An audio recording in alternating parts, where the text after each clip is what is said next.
कि जब हम अनपढ़ थे तो हम गांव में रहते थे। जब हम अनपढ़ थे तो हम गांव में रहते थे। हम पढ़े लिखे हो गए तो तनाव में रहते हैं।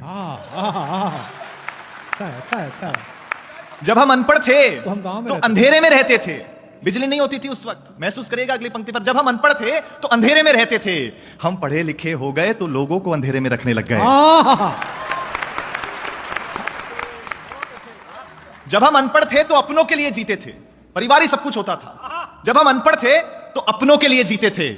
हम पढ़े लिखे हो गए तो अब बस सपनों के लिए जीते हैं। हम अनपढ़ थे तो रिश्तेदार होते थे। अगली पंक्ति पर अगर महसूस हो जाए कि मैंने कुछ अच्छी बात कह दी है तो आपकी तालियां मिले। जब हम अनपढ़ थे तो केवल रिश्तेदार होते थे। हम पढ़े लिखे हो गए तो अब रिश्तेदार भी दूर के हो गए। जब हम अनपढ़ थे तो पैसा घर के एक मुखिया के पास होता था और सब सुखी होते थे।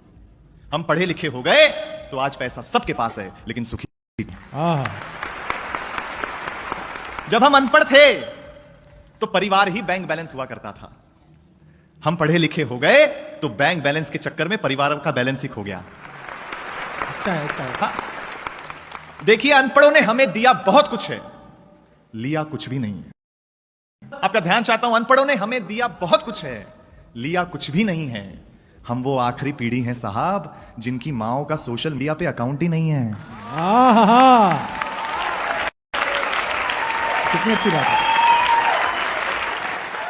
अंतिम दो पंक्तियां कह करके आपसे विदा चाहता हूं। आपको लगे अगर रोहित शर्मा ने अच्छी ओपनिंग कर दी हो तो मुझे तालियों से विदा कर देना कि जहां हर इंसान भोला है, मन का सच्चा है, दिल साफ है।